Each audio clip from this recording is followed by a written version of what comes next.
안녕하십니까. 오늘은 지난 시간에 노아의 때와 같을 재림, 욥기서와 함께 이렇게 살펴봤죠.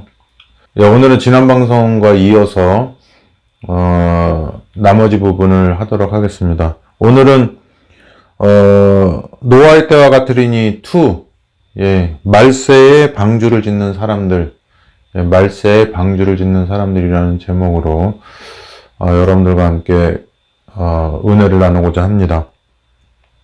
누가복음 17장에 보면은요, 26절 27절에 노아의 때에 된 것과 같이 인자의 때에도 그러하리라. 노아가 방주에 들어가던 날까지 사람들이 먹고 마시며 장가들고 시집가더니 홍수가 나서 저희를 다 멸하였으며 그랬습니다. 노아의 때와 같이 인자의 때도 그리하리라 이렇게 얘기했고요. 홍수가 나기 전까지 사람들이 먹고 마시고 장가들고 시집간다고 이렇게 했습니다. 뭐 그런 것이 나쁜 것은 아니죠, 그죠? 그냥 일상생활을 하는 도중에 이렇게 홍수가 났다고 얘기를 하는 것이 좋을 것 같습니다.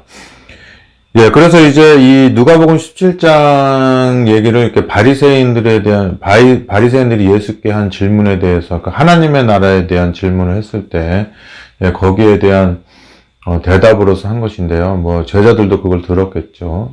그래서 예수님이 이 말씀을 하신 지 한 30년? 한 35년, 40년 지나서 베드로가 이렇게 말합니다. 베드로후서 3장에 3장 6절 7절에 보니까 누가복음 17장에 있는 얘기를 좀 더 약간 자세하게 얘기를 하고 있죠. 베드로후서 3장에 보니까 6절 7절에 이로 말미암아 그때 세상은 물에 넘침으로 멸망하였으되 이제 하늘과 땅은 그 동일한 말씀으로 불사르기 위하여 간수하신 바 되어 경건치 아니한 사람들의 심판과 멸망의 날까지 보존하여 두신 것이니라 그랬습니다. 이 베드로의 입장에서 이제 예수님이 이제 돌아가신 지 한 35년 정도 지났을 겁니다. AD 한 60년대 후반, 67년경, 8년경 이럴 때 이 베드로서를 썼는데요. 이제 베드로도 이제 자기가 이제 죽을 때가 임박한 걸 알고 또 우리 자기가 사랑하는 성도에게 이제 마지막 얘기를 얘기를 하는 거죠. 그러면서 이제 말세에 이제 말세가 되고 이제 예수님의 재림의 때가 되면은 노아홍수 때와 같다고 이렇게 했습니다. 물에 죽든 불에 죽든 칼에 죽든 죽는 거는 이제 죽는 방식은 다양하겠지만, 이 죽음이라고 하는 것, 이거는 다, 공통적으로, 어떤 방식으로 죽든지 간에 이제 죽으니까요. 이제 죽음에 대해서 얘기를 하는 거죠. 그러니까, 이제 물이 중요한 게 아니고, 불이 중요한 게 아니고, 많은 사람들이 이제 이렇게, 뭐라 그럴까요? 사람이 죽고 사는 문제가 아니라 이제 지구가 멸망함에 있어서 거기에 이제 많은 사람들이 이제 지구의 멸망과 함께 이제 죽게 되는데 거기에 이제 생존하는 사람이 중요한 거죠. 이제 살아남은 이들, 그렇게 되는 겁니다. 그래서 이제 노아의 때처럼 마지막 사람들도 이제 지구에 똑같은 이제 멸망의 현상이 다가올 텐데, 이제 그게 이제 물이었다가 이번엔 불로 되는 것이고, 중요한 거는, 멸망하는 방식은 다르지만은, 구원받고 멸망당하고 하는 사람들의 상태는, 옛날 노아 당시 때와 똑같이 되는 것이죠. 그래서 우리가 중요한 거는, 어떻게 이 지구가 멸망이 되는 것인가, 그거가 중요한 것이 아니라, 우리가 노아처럼, 구원을 받게 될 것인가, 아니면은, 방주 바깥에 있었던 사람들처럼 멸망당하게 될 것인가, 이제 그것이 중요한 게 되겠죠. 그래서 오늘 이제 살펴보게 될 거는 이제 그겁니다. 그래서 창세기 6장에 이제는 노아 홍수에다 초점을 맞추는 것이 아니라, 노아 홍수 때 구원을 받고 또 멸망을 당하고 이렇게 하는 두 부류의 종류의 사람들의 상태를 살펴보면서 오늘날 그걸 우리한테 적용해서 우리의 구원 문제를 또 거기에 적용해서 얘기하게 되는 거겠죠. 네, 그렇게 이제 얘기하게 그런 방향으로 오늘 말씀을 끌어가고자 합니다. 창세기 6장에 보면은요, 1절에서 3절에 제가 이제 그 상태를 얘기하기 때문에 뭐 1절, 2절 뭐 창세기 6장, 7장, 8장 뭐 이렇게 다 얘기할 필요가 없고 초반부에만 보도록 하겠습니다. 창세기 6장 1절부터 3절에 보면은요, 사람이 땅 위에 번성하기 시작할 때에 그들에게서 딸들이 나니 하나님의 아들들이 사람의 딸들의 아름다움을 보고 자기들의 좋아하는 모든 자로 아내를 삼는지라. 3절에 여호와께서 가라사대 나의 신이 영원히 사람과 함께하지 아니하리니 이는 그들이 육체가 됨이라. 그러나 그들의 날은 120년이 되리라 하시니라. 그래서 오늘의 여기 창세기 6장에서 뭐 여러 가지 이론들이 많이 있지만은 제가 딱 보고자 하는 건 그 육체가 됨이라 그랬습니다. 여러분, 여기 뭐 하나님의 아들, 사람의 딸들 뭐 이런 얘기가 나오지만은 여기에 대한 뭐 의견이 분분합니다. 근데 그거에 대해서 의견이 분분해야지 또 신학계도 이렇게 존속이 될 수가 있겠죠. 왜냐면 한 가지 이론밖에 없으면 그 수많은 역사 가운데 그 수많은 신학자들이 어떻게 이렇게 세상 말로 이렇게 직업을 유지하면서 나갈 수 있겠어요. 그래서 이제 어차피 증명이 안 되는 거기 때문에 이제 너도 나도 의견이 많지만 사실은 성경은 굉장히 단순합니다. 단순해서 뭐 하나님의 딸, 하나님의 아들, 사람의 딸 뭐 이런 얘기 하지만은 뭐 그게 뭐 천사다 뭐다 뭐 이런 얘기도 하나님의 아들은 천사고 사람의 딸은 뭐 범죄한 인간이다 뭐 이런 얘기도 많이 있고 하는데 그냥 쉽게 생각하면은 그냥 아벨, 셋, 뭐 이렇게 하나님께 범죄한 이유로 하나님께 제대로 예배드리고 사는 신앙인들, 그 사람들을 하나님의 아들이라고 하고요. 그리고 사람의 딸, 이게 사람이라고 하는 것은 그냥 가인처럼, 가인의 후손들처럼 하나님을 떠나서 이렇게 구원의 반열에 들지 못할 사람들의 특성을 가진 존재들이라고 보면 간단하겠습니다. 그래서 지금 우리가 뭐 모든 사람이 똑같듯이 뭐 육체가 있고 뭐 옷을 입고 똑같이 살아가는데 뭐 모르죠. 겉만 봐서 모르죠. 둘 다 뭐 이렇게 매를 갈고 있는데 한 사람은 구원받고 한 사람은 멸망당하는데 그게 이제 겉으로는 표현이 안 되는 것처럼 세상에 존재하는 수많은 사람들이 몸도 있고 정신도 있고 뭐 생각도 하고 일도 하고 이렇게 살아가는데 그렇게 동일하게 의식주에 이렇게 의식주에 의존하면서 살아가는 수많은 사람들이 같은 방을 가지고 사는 사람이 있는데 그 중에 그 사람들을 구분하는 두 가지 구분점이 하나님을 믿는 어린 양을 믿는 신앙을 하느냐 아벨처럼 아니면 가인처럼 그냥 범죄한 사람 그대로의 그런 모습 속에서 악화일로를 걸어가면서 그냥 소멸돼 버리느냐 이게 두 가지 종류의 사람이 있는 거죠. 그래서 이제 우리도 이제 하나님의 아들, 사람의 딸 그랬는데, 하나님의 아들 쪽에서 사람의 딸의 아름다움을 봤다고 했잖아요. 그죠? 그것이 이제 뭐 육체적인 아름다움도 있겠지만은, 물론 예를 들어서 지금, 가장 아름다운 사람들이 뭐 이렇게 방송계에 진출하고 뭐 미스 유니버스라든지 미스 코리아라든지 이런 데 진출하고 남자들은 뭐 운동선수라든지 막 이런 데 진출하잖아요. 그런 것을 봤을 때 상대적으로 이렇게 밋밋한 느낌의 신앙을 하는 사람들이 세상 사람들의 아름다움을 보고 그들의 부와 권력과 그들의 살아가는 방식이나 여러 가지를 봤을 때 신앙을 하는 사람들이 굉장히 왜소함을 느끼고 또 그들의 세계를 동경할 수가 있겠죠. 여러분들은 혹시 여러분들 안을 진단해 보면 어떻습니까? 예를 들어서 뭐 스카이캐슬이라든지 부부의 세계라든지 뭐 이런 드라마를 보면은 막 처음부터 끝까지 긴장감을 놓지 않고, 그리고 드라마 시간이 굉장히 빨리 가고, 또 그 드라마가 막 이렇게 오랫동안 지속되는 것 같지가 않고 막 끝나게 되면 아쉬움이 있고 이렇게 하는데, 물론 이제 다 끝난 결과는 우리가 기억도 안 나고 다음 드라마, 다음 새 것을 찾으러 나가죠. 그렇게 하고 이제 뭐 신앙생활이라는 건 옛날부터 해오던 듯이 그냥 틀에 박힌 듯이 이렇게 그냥 우리가 숨 쉬듯이 이렇게 지나가고 있는데요.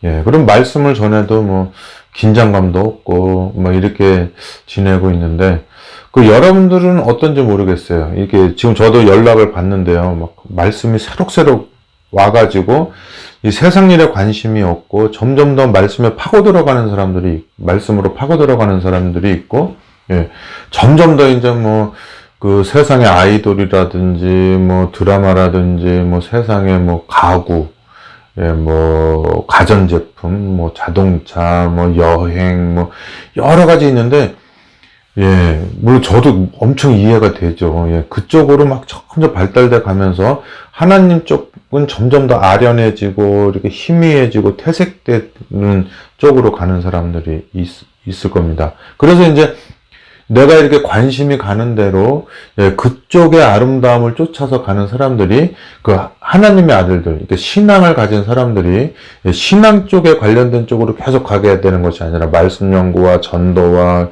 뭐 이런 쪽으로 가게 되는 것이 아니라 세상 쪽으로 자꾸 나가게 되는, 그런 게 지금 노아 홍수의 상태라고 할 수가 있습니다. 그 사람들의 상태. 하지만은 거기를 등지고 생뚱맞게, 비도 안 오는 세상에서 생뚱맞게 그 폭우가 내릴 거를 대비해서, 홍수가 날 것을 대비해서 생뚱맞게 방주를 짓고 있는 노아와 그 가족들이 있는 것입니다. 그래서 제가 그 첫 번째 말한 이 세상의 아름다움, 명동이라든지 종로라든지 뉴욕이라든지, 그리고 큰 교회보다는 큰 스테디움이라든지, 그리고 막 연말연시에 그냥 수많은 사람들이 모여서 막 가슴을 흥분되게 하고, 또 좋은 옷을 입고 좋은 차를 가지고 좋은 집을 가지고 이 땅에 살면서 그 노후의 대책, 그런 노후를 준비하면서, 그게 이제 바벨론 세계의 정신이거든요. 이집트 세계는 사후 세계를 대비하기 위해서 이 세상을 막 그냥 고생하면서 살죠. 사후 세계를 준비하기 위해서. 하지만 바벨론 사람들은 사후 세계를 믿지 않기 때문에, 이 세상의 인생이 다라고 생각하기 때문에 이 세상에서 그냥 그날그날을 즐기고 사는 겁니다. 하지만 이제 늙으면은 이제 힘도 없고 돈도 벌 수 없고 이제 노동을 할 수 없기 때문에, 나이 먹어서는 이제 그냥 젊었을 때 모아둔 돈 가지고 이렇게 쓰면서 살 수 있도록 하는 것이 옛날 메소포타미아 문명, 그 바벨론 사람들의 그 문명의 특징들이었습니다. 그래서 우리는 지금 그 이집트와 사후 세계와 그 다음에 현실 세계를 이렇게 절묘하게 조화를 이룬, 그렇게 해서 생긴 게 뭐 헬레니즘하고 또 로마 해가지고 뭐 그레코 로망 해서 지금까지 내려온다고 했잖아요. 그죠? 그래서 이제 뭐 오리엔트 문명이랑 또 동양 문명이랑 서양 문명이랑 합쳐진 게 또 헬레니즘이라고 하고, 또 그것이 이제 뭐 지금까지 내려온 거죠. 뭐 과학이 발달돼서 우리 육신에 관련된 뭐 멀리 보고 작은 것을 보고 멀리 가고 빨리 가고 뭐 이런 것다 뿐이지, 사실은 우리는 사상이나 신앙이나 뭐 여러 가지 이런 거는 점점 더 과거를 뒤져가면서 과거의 철학자들이, 오늘날처럼 바쁘지 않은 세상에서 이제 명상을 많이 해가지고, 이제 그들이 이제 명상을 하면서 여러 가지를 많은 시간을 가지고 고민했던 문제들을 우리가 지금 막 변화무쌍한 세상에서 이제 그렇게 명상할 수 없으니까, 그들의 그 사상, 막 여러 가지 반죽된 사상을 가지고 우리가 얘기를 하고 있습니다. 그리고 이제 마지막 시대에 이제 그 순수한 신앙인들을 그렇게 막 복잡하게 얽혀 있는 거를 풀러내는 거죠. 뭐 그런 것에 관심은 없지만은 사람들이 거기에 몰두하면서 살아가고 있고 거기에 그 뇌가 쇠뇌되어서 있기 때문에 우리가 또 그거를 연구해서 또 그렇게 쇠뇌된 사람들, 그런 뇌를 또 하나님 편으로 인도하기 위해서 이제 무진 애를 쓰게 되는 것이죠. 자, 그래서 여기 육체가 됨이라 그랬습니다. 여기서 여러분, 성경은 굉장히 쉽습니다, 사실은. 성경 보편적이죠. 그래서 원어를 알아야 되고, 그럼 뭐 이스라엘 사람이 돼야죠. 히브리어를 제대로 알으려면, 그죠? 그래서 그 우리나라를 연구하려면 한국말을 알아야 돼, 한국말을 알아야 되는 것처럼, 제일 좋은 거는 히브리 사람으로 태어나서 히브리 말을 알고 히브리 정서를 아는 것이 제일 좋겠죠. 그렇게 된다면요, 얼마나 이 세상 구원받는 것이 보편적이지가 않고 특수한 사람들만 구원받게 되겠어요. 그죠? 예, 그래서 성경이라고 하는 것은 우리 왜 저기 어딥니까? 뭐 70, 80 되신 분들이 옛날에 초등학교도 안 나와서 한글도 못 배우신 분들이 그 평생의 소원이 뭡니까? 그들이 이게 마음속에 그 할아버지한테, 자기 남편한테 이렇게 편지를 쓰고 싶은데 한글을 몰라서 편지를 못 쓰는 겁니다.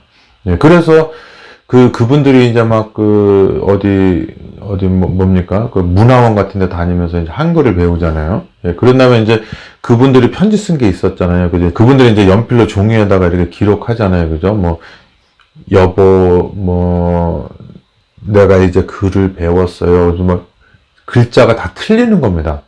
네, 띄엄띄엄 해가지고 막 꾸부렁꾸부렁 막 지렁이처럼 막 그 벌레처럼 막 써가지고 기어가는 것처럼 써가지고서는 여보 사랑해요 뭐 하면서 싹 썼단 말이죠.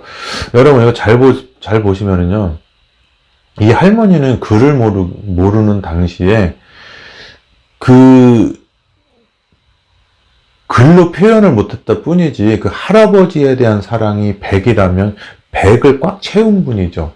하지만은 뭐 여기에 뭐 국어 선생님도 있고 뭐 공자도 있고 맹자도 있고 다 있지만 그들은 그 사랑이라는 것을 이렇게 글자로 이렇게 표현할 수가 있어요. 있는데 그래서 그들은 여러 가지 뭐 책을 보고 뭐 저 박연포포도 가고 그 영감을 얻기 위해서, 예, 글은 쓸 줄 아니까 글을 쓸 줄 아는데 그 글을 표현하기 위해서 뭡니까? 그들은 글자가 필요한 게 아니라 뭡니까? 영감이 필요하죠. 그래서 뭐 폭포에도 가고 또 뭐 여러 가지 서적도 읽으면서 뭐 효자에 대한 이야기, 뭐 효부에 대한 이야기, 뭐 우정에 대한 이야기를 다 읽으면서 영감을 얻어서 그 영감을 가지고 이제 자기가 알고 있는 글자를 가지고 이제 그걸 표현하는 거잖아요. 근데 그 할머니는 그 영감을 얻기 위해서 박은폭포에 갈 필요도 없고 뭐 책을 읽을 필요도 없고 그런 거예요. 왜냐면은 그 자기가 늘 어렸을 때부터 바라보던 그 자기의 짝을 계속 같이 지내오면서 그에 대한 사랑이 있었는데 그에 대한 사랑을 이렇게 글로 표현을 못 해가지고 이제 그 문화원에 다니면서 글을 배운 거잖아요. 그래서 삐뚤삐뚤하고 이게 글을 쓴 거예요. 그래서 이제 수많은 사람들이 이제 지식을 위해서는 공자나 맹자나 뭐 여러 가지 교수나 박사들의 글을 보지만 그 눈물이 코끝이 찡할 정도의 감동을 느끼기 위해서는 뭐예요? 그 할머니의 그 철자 다 틀린 거 있잖아요. 그분이 뭐 80세, 90세 쓴 글을 보면서 우리는 그 국어 문법이 필요가 없는 거죠. 왜냐면 우리는 그 할머니의 마음을 보는 거죠.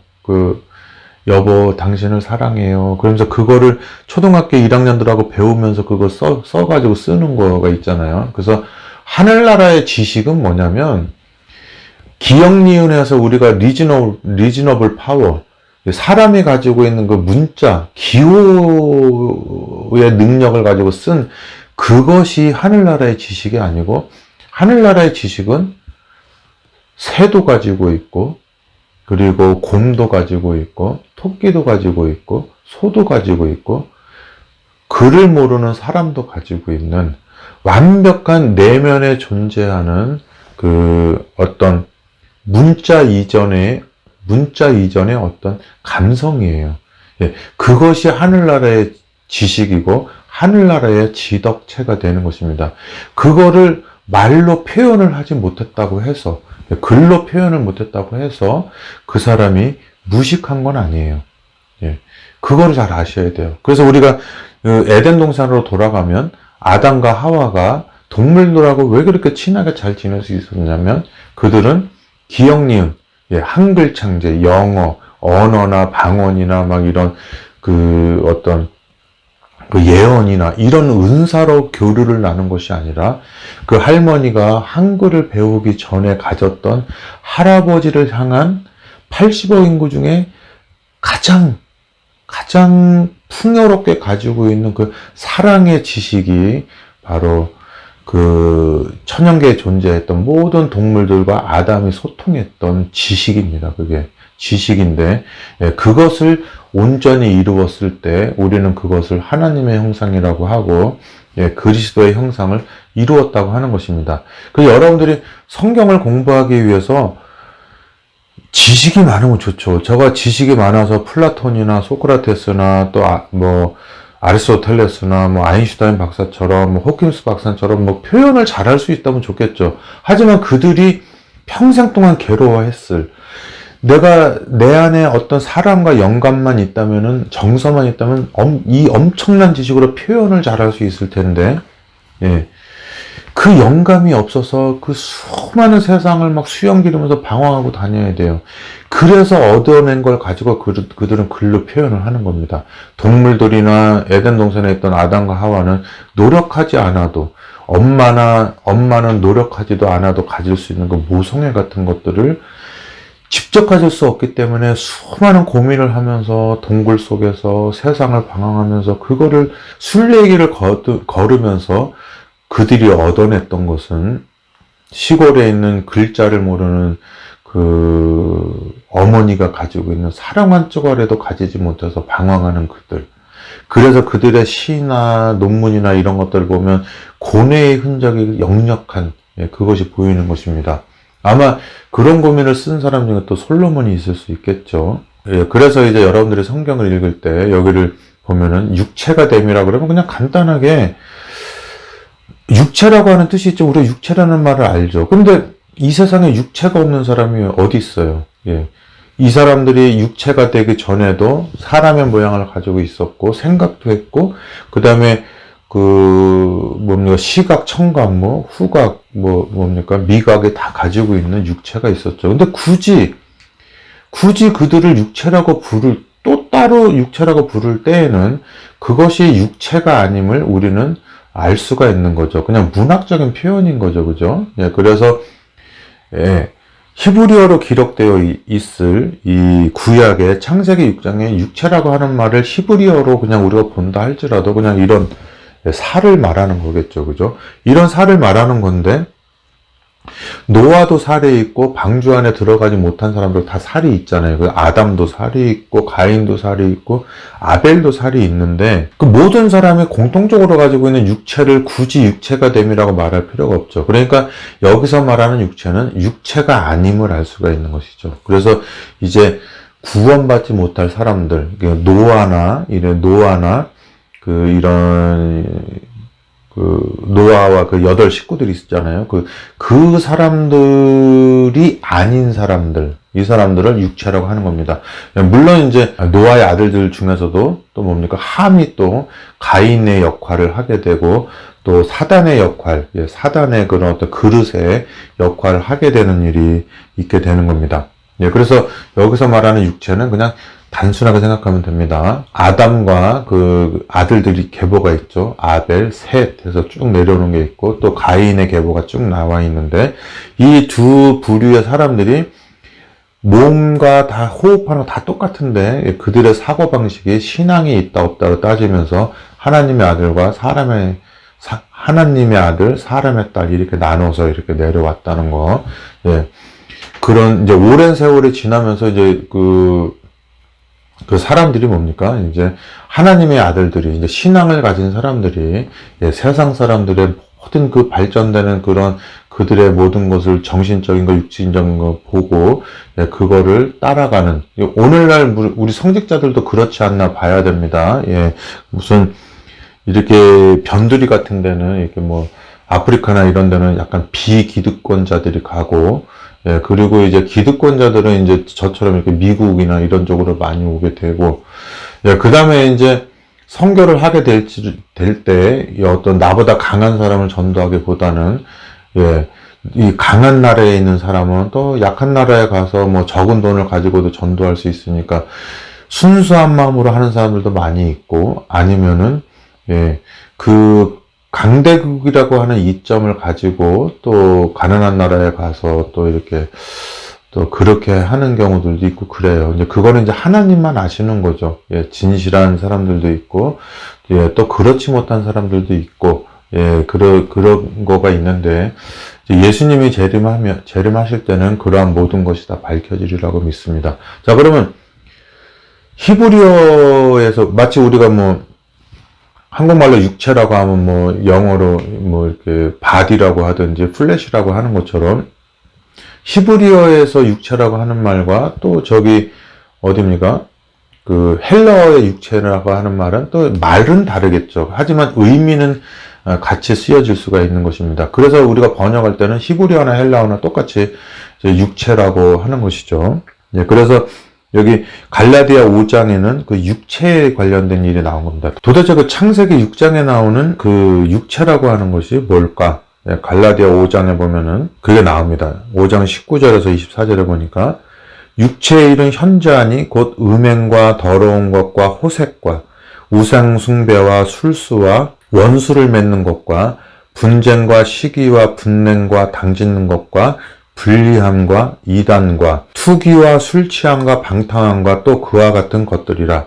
전에 너희에게 경계한 것 같이 경계하노니 이런 일을 하는 자들은 하나님의 나라를 유업으로 받지 못할 것이요. 예, 굳이 노아홍수 얘기를 안 해도 이런 노아홍수 때 방주 바깥에 있는 사람들은 구원받지 못한 거잖아요, 그죠? 예, 물론 무드셀라처럼 예, 그 노아홍수 전에 죽었던 의인들은 거의 해당되지 않습니다. 이제 살아있는 사람들 중에 해당이 되는 거죠. 예, 그 노아홍수 때 방주에 들어가지 않았던 의인들은 다 이 무드셀라를 비롯해서 다 죽죠. 예, 죽고 예, 그 무드셀라라고 하는 사람이 뭡니까? 홍수에 대한 예언적인 의미에서 태어난 사람이에요.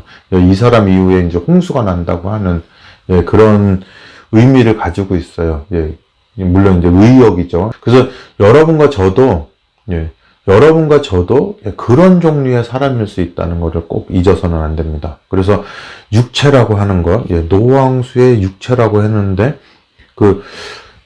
보면은 하나님의 흙으로 사람을 지으셨는데, 이제 뭐, 오장육부가 다 있겠죠. 근데 의식이 없는데, 거기다가 생기를 불어넣었는데, 예, 그, 생기를 불어넣어서 생명이 됐다고 그랬죠. 근데, 요게 진짜 호흡이라는 뜻이에요. 호흡이라는 뜻이면서도 그게 하나님의 성령이라는 뜻이에요. 그래서 우리가 요 두 가지를 잘 아셔야 됩니다. 그래서, 똑같은 호흡을 가지고 성령에다가 쓰는데, 언제 호흡이고 언제 성령인가, 이런 게 나오겠죠. 예를 들어서, 그 예수님이 돌아가실 때, 그래서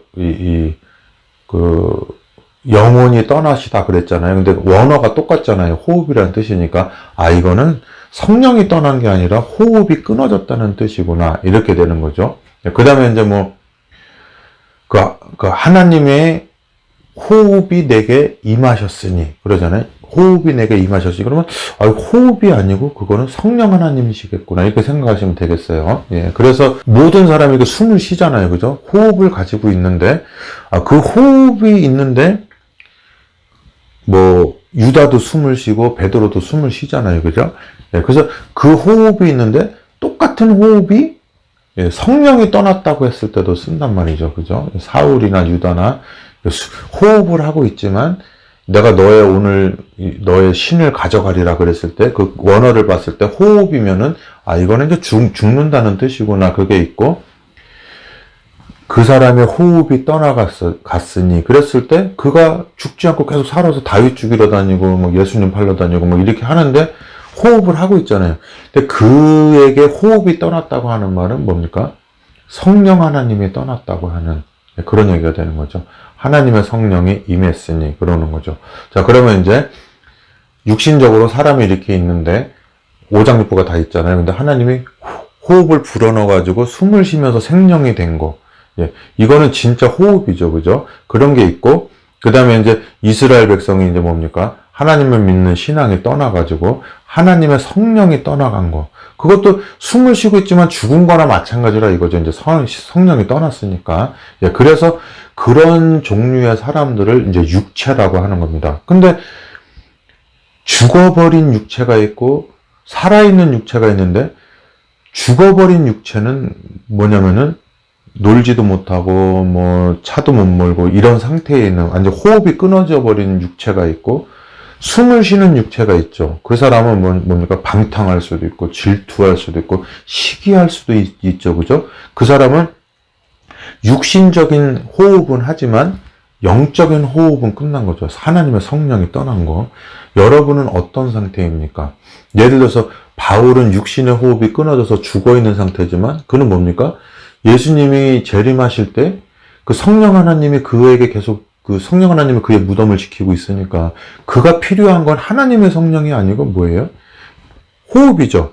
예, 아담과 하와처럼 이렇게 흙으로 사람을 지었고 그 다음에 호흡이 들어오면서 허파로 호흡을 하는데 그는 죽었으나 산자죠. 왜냐면은 하나님의 성령이 그와 함께 하시면서 살아가니까요. 하지만 우리는 뭡니까? 우리는 숨은 쉬지만 하나님에 대한 일에 관심이 없고 말씀에 관심이 없고 전도에 관심이 없고 노아 시대 때 그 멸망당한 사람들처럼 먹고 마시고 즐기고 시집가고 장가가고 이거 살기 때문에 호흡은 하고 있지만 영적인 호흡, 하나님의 신이 떠나버린 상태로 살아가는 거죠. 그런 사람을 육체라고 부르는 겁니다. 육체. 예. 육체. 예. 바울도 육체가 있고 저도 육체가 있어요. 그는 하나님을 믿고 옛날에는 그도 스데반을 죽이고 했지만 완전히 변화돼서 하나님의 성령에 충만해서 죽으나 사나 그는 하나님의 사람이고 하나님의 영이고 하나님의 아들입니다. 그렇지만 우리는 호흡을 하고 있지만 지금 하나님의 일보다는 세상의 일, 뭐 부동산, 자식 출세, 막 이런 모든 세상적으로 생존하기 위해 모든 관심과 육체의 노동과 모든 초점이 거기에 다 맞춰져 있는 존재들은 뭡니까? 살아 있어도 그들의 운명은 결국 노아 홍수 때처럼 될 수 있는 그런 존재가 되는 것이죠. 자, 그러면은 육체의 일은 그 창세기에 멸망되기로 돼 있는 사람들, 육체가 된 사람들의 특징은 뭐냐면, 음행과 더러운 것과 호색과 우상숭배와 술수와 원수를 맺는 것과 분쟁과 시기와 분냉과 당짓는 것과 불리함과 이단과 투기, 여러분들도 질투해 보셨어요? 예. 투기와 술 취함과 방탕함과 또 그와 같은 것들이라 전에 너희에게 경계한 것까지 경계하노니 이런 일을 하던 자들은 노왕수 때 이런 일을 하던 자들이 하늘나라를 유업으로 받지 못했죠. 하나님의 나라를 유업으로 받지 못할 것이요 오직 성령의 열매는 사랑과 희락과 화평과 오래 참음과 자비와 양성과 충성과 온유와 절제니 이 같은 것을 금지할 법이 없느니라. 그리스도 예수의 사람들은 육체와 함께, 여기서 육체는 말하는 게 요 육체를 말하는 게 아니죠. 이 육체는 뭐냐면 내가 세상을 향하는 모든 정욕으로부터 그거를 십자가에 못 박고 육체와 함께 그 정과 욕심을 십자가에 못 박았느니라. 이런 사람들이 되는 것입니다. 오늘도 시간이 다 돼서 제가 이거를 또 계속 다음 시간에 해야 되겠습니다. 그래서 오늘 끝으로 베드로 전서 3장 19절에서 22절. 지금 제가 할 게 너무나 많은데 또 갑자기 다 1부터 10까지 해서 1에서 지금 10으로 지금 딱 넘어온 거예요. 그래서 제가 또 다음 시간에 계속 연이어서 하도록 하겠습니다. 여기 베드로전서 3장 18절에서 22절에 보니까요. 그리스도께서도 한 번 죄를 위하여 죽으사 의인으로서 불의한 자를 대신하셨으니 이는 우리를 하나님 앞으로 인도하려 하심이라. 육체로는 죽임을 당하시고 영으로는 살리심을 받으셨으니. 그래서 이건 제가 다음 시간에 또 설명해 드리도록 하겠습니다. 저가 또한 영으로 옥에 있는 영들에게 전파하시니라. 그들은 전에 노아의 날 방주 예배할 동안 하나님이 오래 참고 기다리실 때에 순종치 아니하던 자들이라. 방주에서 물로 말미암아 구원을 얻은 자가 몇 명뿐이니 겨우 8명이라. 물은 예수 그리스도의 부활하심으로 말미암아 이제 너희를 구원하는 편이 곧 침례라. 육체의 더러운 것을 제하여 버림이 아니요 오직 선한 양심이 하나님을 향하여 찾아가는 것이라. 저는 하늘에 오르사 하나님 우편에 계시니 천사들과 권세들과 능력들이 저에게 순복하느니라. 여기 육체의 더러운 것이라는 얘기가 있죠. 예, 물론 여기 주석책에 보면은 우리가 이게 목욕하는 것이 아니라 그냥 우리가 신앙적인 마음으로 선한 마음으로 하나님을 찾아간다 이렇게 말하지만, 여러분 뭐 제가 시간이 없어서 설명을 잘 못하는데, 육체의 더러운 것이라고 하면은 아까 갈라디아서 5장 읽었을 때 육체가 가지고 있는 열매가 뭐였죠? 예, 깨끗하지 않은 것도 있죠. 시기와 질투와 술 취함과 방탕함과, 방탕함이라고 하는 것이 꼭 막 우리가 보는 막 나쁜 것이라고 볼 수도 없어요. 왜냐면은 그런 것도 있지만 뭐예요? 하나님께 드려야 될 시간을 뭐 부동산이라든지 뭐 여러 가지 뭐 자녀 교육이라든지 우리가 보기에 선해 보이는 거에 다 투자를 하는 거 있잖아요. 하지만 그게 그러기 때문에 우리가 내가 너를 위해서 얼마나 고생했는지 아느냐 뭐 이렇게 말은 하지만, 그것이 신앙의 방해가 되는 것이었을 때는 그게 좋은 게 아니죠. 우리가 뭐 예를 들어서 뭐 전쟁 났을 때라든지 뭐 여러 가지 누가 누구를 꼬일 때 나쁜 것까지 꼬이지 않잖아요. 그죠? 예, 출세라든지 돈이라든지 차라든지 뭐 아름다움이라든지 뭐 여러 가지 가지고 그 일을 못하게 꼬여내잖아요. 예, 그런 것처럼 진짜 위험한 거는 막 술이나 담배나 막 어떤 그 해로운 것도 해롭지만, 진짜로 해로운 게 뭐냐면 좋은 것 같은데 하나님으로부터 떠나게 만드는 좋은 것 같은 거. 예, 그런 것이 더 큰 문제가 될 수도 있다는 것입니다. 그래서 여러분들이 그 상황을 잘 살펴봐야 돼요. 그래서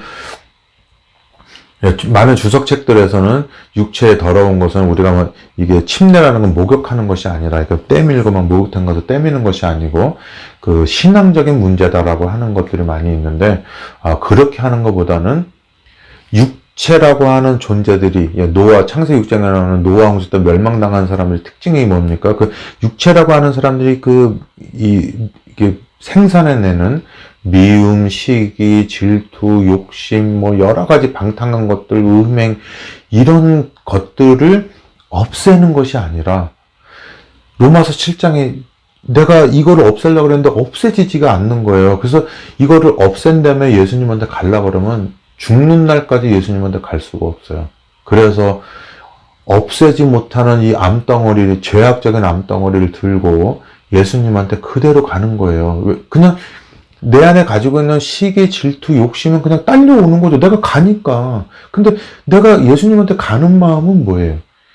내 안에 있는 선한 양심. 하나님, 저는 말씀을 아무리 봐도 말씀이 눈에 들어오지 않습니다. 하나님, 나는 아무리 하나님 쪽에 집중을 하려고 그래도 나의 모든 환경이 세상 거가 너무 이해가 잘 되고, 세상 옷이라든지 집이라든지 음식이라든지 뭐든지 그게 자극적이고 짜릿하고 내 마음을 잡아 끕니다. 나는 도저히 이 육신이 만들어내는 그 욕심을 나는 없앨 수가 없습니다. 이거를 내가 제하지 않고, 제할 수가 없으니까 이걸 가지고 그냥 우리 주 예수님께 가겠습니다. 예수님한테 그냥 이 상태로 그냥 가겠습니다 했을 때, 로마서 8장에 뭐라 그래요? 예. 그리스도 예수 안에는 결코 정죄함이 없나니 그랬어요. 너네들은 너네 스스로 절대로 죄악에서 벗어날 수가 없다. 내가 그래서 너희들에게 온 것이다. 다 수고하고 무거운 짐진 자들아 다 내게로 오라. 너희가 나한테로 와서 내 안에 거할 때 너네가 그렇게 육체의 더러운 곳에서 벗어나려고 했던 그 모든 것들로부터 해방될 수 있을 것이다.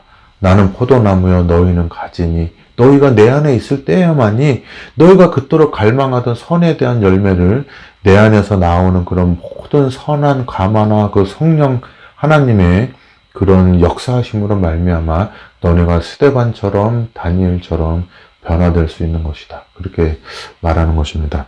여러분, 오늘 제목이 방주를 짓는 사람들이잖아요. 예, 그래서 우리가 뭡니까? 지금 눈에 보이지 않는 예수님이 있잖아요. 그죠? 근데도 눈에 보이지 않는 예수님이 분명히 방주이긴 맞지만, 예, 저한테는 여러분이 방주입니다. 왜냐면은 제가 어저께도 어떤 분하고 밤늦게 이렇게 카톡하고 얘기를 나눴어요. 예, 전화로 나눴는데, 얼마나 이 세상 살아가는 게 뜬금없고 외롭고 고독하고 고통스럽습니까? 자식에 대한 문제, 부인에 대한, 배우자에 대한 문제, 제 자신에 대한 문제, 또 제 주변의 지인들, 형제들이나 모든 이런 문제들이 저 안에 산적해 있어서 제가 막 쫓아가면서 그것 때문에 고민하고 살아가고 있어요. 예, 그런데 이 우주에, 이 동떨어진 지구에, 동떨어진 인생에, 동떨어진 인식에, 그리고 이제 나이도 늙어서 이제 60살이 돼가지고 이제 앞으로 이제 수족을 못 놀리고 이제 죽을 일만 남은 이런 인생을 살아가고 있는데 외롭고 고독한 겁니다.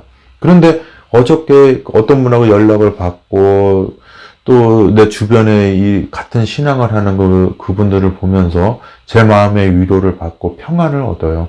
그래서 여러분, 예수님도 저의 방주지만 여러분들도 저의 방주입니다.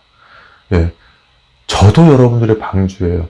그래서 여러분들 한 분 한 분이 아주 튼튼한 백향목 같은 나무가 돼서, 송판이 돼서 저희의 그 외롭고 고독한 인생길에 그 믿음의 방주를 짓게 되는 재료가 되는 겁니다.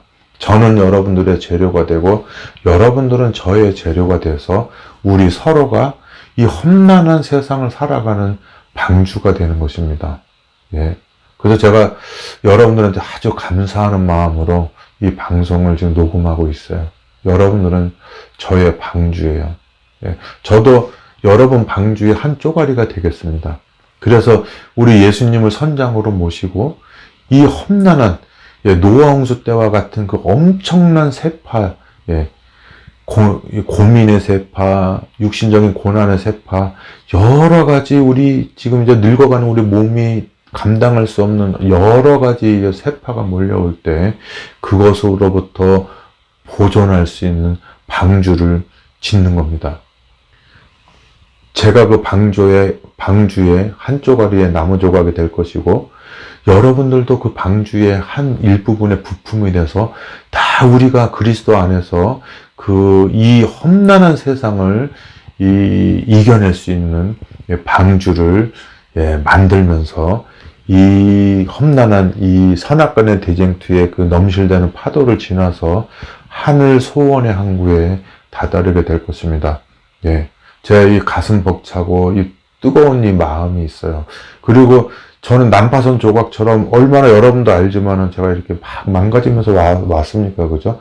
그래도 그렇게 망할 수만은 없는 것이 우리 인생 아니겠습니까? 예, 그렇죠.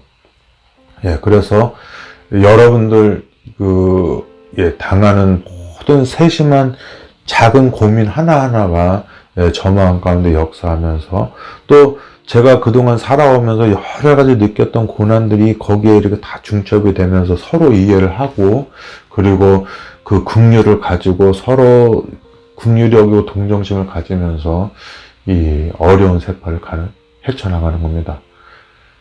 여러분은 저의 방주고 저는 여러분의 방주고 우리 예수님이 궁극적으로 우리가 지었던 허술한 방주가 새지 않도록 하는 역청이 되어서 우리들로 하여금 이 험난한 선악간의 대쟁투의 그 세파를 지나가게 하시고 마침내 소원의 항구에 다다르게 할 것을 믿습니다.